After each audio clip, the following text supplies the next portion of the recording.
Hello friends, ఈరోజు నేను అన్ని రకాల ఉపయోగాలు ఉన్నటువంటి మంచి రెసిపీని చూపిస్తున్నానండి. స్కిన్ హెల్తీగా ఉండటానికి, పిగ్మెంటేషన్ తగ్గటానికి, హెయిర్ ఫాల్ తగ్గటానికి, హార్మోన్స్ను ఇంబ్యాలెన్స్ చేయకుండా బ్యాలెన్స్గా ఉంచడం కోసం అన్ని రకాల ఇన్ఫర్మేషన్ మీకు ఈరోజు నేను తెలియజేస్తున్నానండి.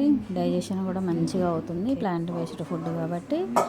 అలాగే ఫ్రీ డైజెషన్ అవుతుంది, బోన్స్ కూడా హెల్తీగా స్ట్రాంగ్గా ఉంటాయి, హెల్తీగా వెయిట్ లాస్ కూడా జరుగుతుందండి. ఈ రెసిపీని రాగుల ద్వారా తయారు చేసుకోవాలండి. నేనైతే రాగి ముద్ద తయారు చేసుకునే ప్రాసెస్ని ఈ వీడియోలో మీకు చూపిస్తున్నాను. రాగి ముద్ద కానీ, సంకటి కానీ, లేదా జావ కానీ చేసుకొని తాగొచ్చు.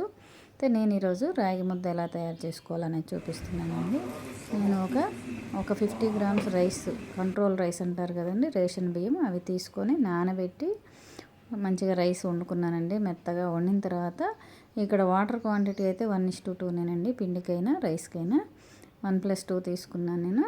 ఒక గ్లాసు రైస్కి 2 గ్లాసుల వాటరు, ఒక గ్లాసు పిండికి 2 గ్లాసుల వాటర్ తీసుకొని రైస్ని మెత్తగా ఉడికించుకొని ఆ ఉడికిన రైస్లోనే నేను ఈ రాగి పిండిని యాడ్ చేయడం జరిగిందండి. ఆ రాగి పిండి ఉడికించేటప్పుడు కొంచెం సాల్ట్ యాడ్ చేసుకోండి, కొంచెం క్వాంటిటీ చూసేసుకోండి, మీ టేస్ట్కి తగ్గట్టుగా యాడ్ చేసుకోండి సాల్ట్ని. ఇలాగా వాటర్ సరిపోతుంది, నేను చెప్పిన మెజర్మెంట్స్ వాటర్ అయితే కరెక్ట్గా పక్కా కొలతలతో సరిపోతుంది. ఇలాగ నేను ఉడికించుకున్న తర్వాత పిండిని, రైస్ని, కొంచెం రైస్ యాడ్ చేయకపోతే ఈ ముద్ద షేప్ అనేది రాదండి. మీకు రైస్ తక్కువ కావాలి అంటే కొంచెం తక్కువ యాడ్ చేసుకోండి.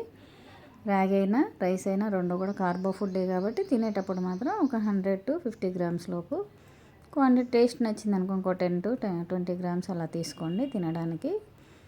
ఇలా ఉడికిన తర్వాత మరీ వేడివేడిగా అంటే చేయి కాలుతుంది కాబట్టి గోరువెచ్చగా ఉన్నప్పుడు ముద్దని ప్రిపేర్ చేసుకోండి. నేను ఆయిల్ ఏం తీసుకోలేదు, కొంచెం నెయ్యిని యాడ్ చేసుకున్నాను. నెయ్యిని యాడ్ చేసుకొని ఇలా రౌండ్ షేప్ అనేది చేసుకున్నానండి. మాకైతే బాగానే వచ్చింది, ఫస్ట్ టైం ట్రై చేసినా కూడా బాగానే వచ్చింది, టేస్ట్ కూడా బాగుంది. ఈ రెసిపీని ఎలాంటి కర్రీస్ తోటైనా తీసుకోవచ్చు, పప్పు కానీ, పికిల్స్ కానీ. ఫ్రెష్ పికిల్స్ అండి, ఓల్డ్ పికిల్స్ అయితే యూజ్ చేయొద్దు, టేస్ట్ బాగుంటుంది ఫ్రెష్ పికిల్స్ అయితే. లేదా చికెన్ కానీ, మటన్ కానీ, ఫిష్ కానీ, మీకు ఎలా వెజ్ కావాలంటే వెజ్, నాన్ వెజ్ కావాలంటే నాన్ వెజ్ అలా యాడ్ చేసుకొని ఇలాంటి హెల్తీ ఫుడ్ని తీసుకోండి ఫ్రెండ్స్. అన్ని రకాలుగా హెల్త్ బెనిఫిట్స్ ఉంటాయి.